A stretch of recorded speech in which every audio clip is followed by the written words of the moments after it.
And Ignatius helped Peter to come out of his scrupulous behavior.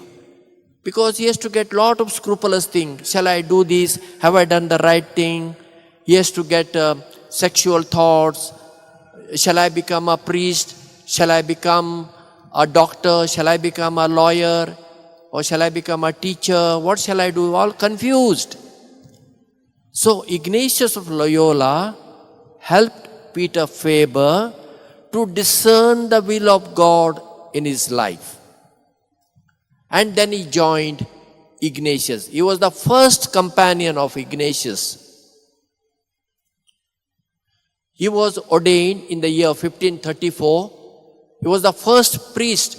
Society was not founded. Society was founded only in 1540 officially.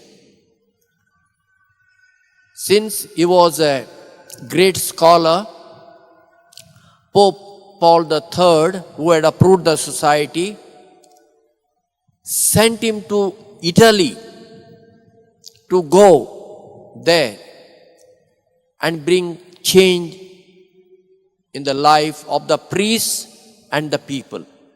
Priests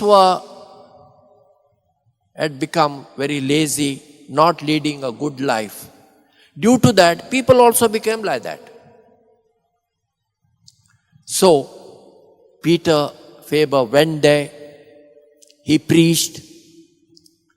He gave the spiritual exercises, the retreats.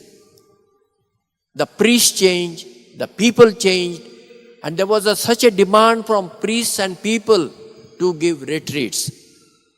He lived only for 40 years, very short span of life, but his life was spent in preaching and giving spiritual exercises.